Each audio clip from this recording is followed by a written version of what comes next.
who is a disbeliever from among the people of the book, that's Jews and Christians, it identifies us as the worst of creatures because we are not accepting Islam. So you have said that we should respect other people's beliefs and that we should just let everyone believe what they want.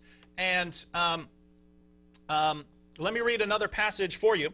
Just to clarify, this is about Muhammad because you've said it's wrong to tell people that their beliefs are false. History al-Tabari, volume 6. This is from the History of al-Tabari. I said to him, what was the worst attack you saw by Quraysh upon the messenger of God when they openly showed their enmity to him? He replied, I was with them when their nobles assembled one day in Hijr and discussed the messenger of God. They said, this is what the people during the time of Muhammad said about him. They said, we have never seen the like of what we have endured from this man. He has derided our traditional values, abused our forefathers, reviled our religion, caused division among us, and insulted our gods. We have endured a great deal from him. Now, this is important because you just said it is wrong. It's wrong of us to criticize other people's religion, to say that their beliefs are false. And yet, what did Muhammad do? He derided the values of the pagans. He abused their forefathers. He reviled their religion. He caused division among them. And he insulted their gods. So, my friend, if you're saying that it's wrong to do all of this, do you now reject Muhammad because he was immoral and a false prophet? Okay, if you say that Muhammad is wrong, then why is Jesus going to, whenever he comes, No. No, you said Muhammad was wrong. No, you said Muhammad was wrong. You said, no, listen, because you missed the point. You're saying, if you're saying Muhammad was wrong, I'm pointing out that you just said Muhammad was wrong. You said it's wrong to criticize people's beliefs, and Muhammad, both in the Quran and in his daily life in Mecca, constantly criticized the beliefs. He condemned the beliefs of the pagans, he condemned the beliefs of the Jews, he condemned the beliefs of the Christians, not all the beliefs of the Jews and Christians, but many of the beliefs of the Jews and Christians, such as the Christian belief in the deity of Christ and Jesus' death on the cross. Muhammad constantly rejected other people's beliefs and tried to show them that they're false. You said that this is wrong. Therefore, according to you, Muhammad was immoral because he's doing something that you said is wrong. So, would you say that Muhammad was a sinner and not a true prophet of God? Is she there? Did we lose her? Jamil, are you there? I think that... okay. Jamil, if you don't get to call back, please call back in the next program. We're also having programs tomorrow. Please call back and have... What's the topic? Give the name of the title. Later today, we're discussing the satanic verses.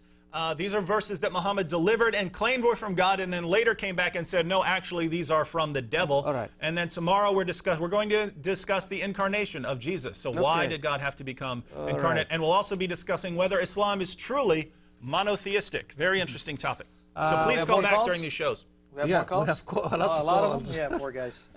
Joe, good evening. Yes, how you doing, sir? I'm doing fine. How are you?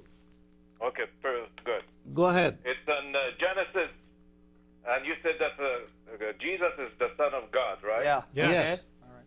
Okay, but in Genesis also too, chapter 6. Yeah, the sons of God.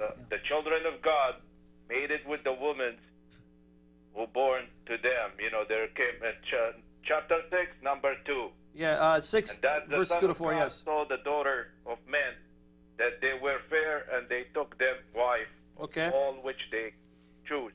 All right. Then also number 4, there were giants in the earth in these days, and also after that, when the Son of God came into that. Yeah, okay. Daughter of men. And also in Job, also they said that... Job, I'll give you all the references to the sons of God. Job chapter 1, verse 6. Job chapter 2, verse 1. Job 38, verse 7. Job, please, let me finish my point. Job chapter 2, verse 1. Job 38, verse 7. Psalm 89, verses 6 to 8. Psalm chapter 2, verse 7. We know there are references to sons of God. Get to your point, because I know where you're going with this. Don't bombard me with 20 verses where it talks about sons of God.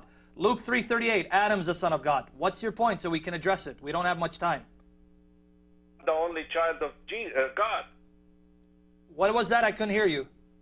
I said that Jesus is not the only child of God. If you read the New Testament...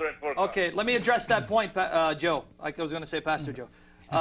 Let me address the point. If you read what the New Testament says, go to John chapter 1, verse 14. John chapter 1, verse 18. going to give you the references, and I'm going to tell you why they're important. John chapter 3, verse 16.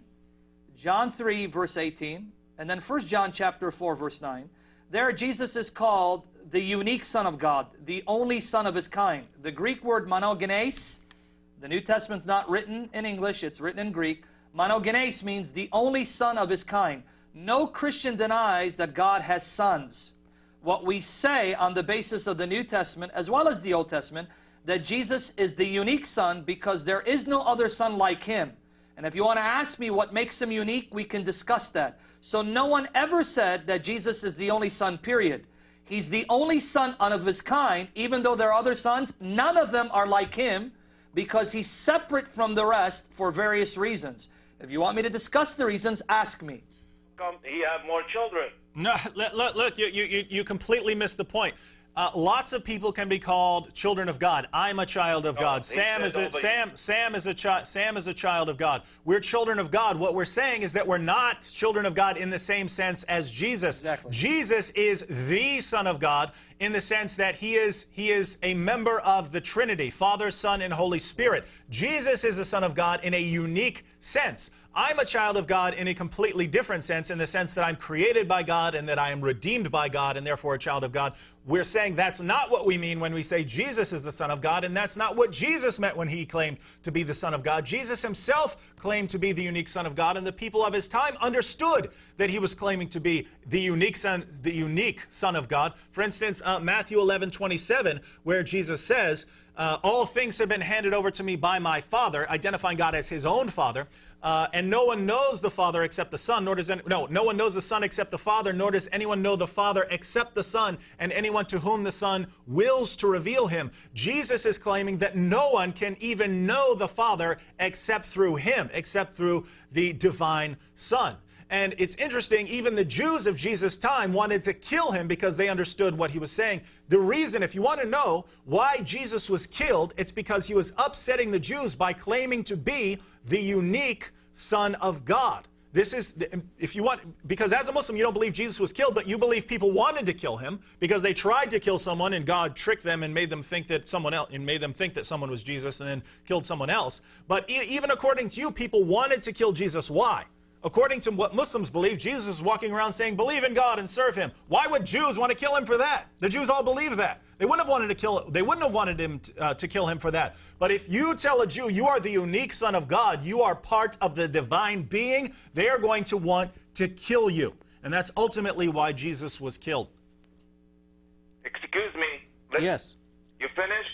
Yes, go ahead. Did you listen to what he said? Did you listen, or are you just going to say there are many sons of God? Okay, good. Can you explain to me how could be a unique son for a group of children? And also, too, is that the devil came between them in Job. Okay, Joe, did you listen to what he said about his uniqueness? No other son of God is the agent of creation. The New Testament says Jesus existed before creation. Joe, let me answer your point. Don't speak over me, please. If you read the New Testament, Jesus existed in eternity before He became man from the Virgin Mary with the Father and the Spirit. If you go to John chapter 1, verses 1 to 3, it says, in the beginning was the Word. The Word was with God. The Word was God. He was with God in the beginning. All things were made through Him, the Word. Nothing has been made without Him that has been made. Then John 1:10 says, He was in the world, and the world was made through Him, but it did not recognize Him.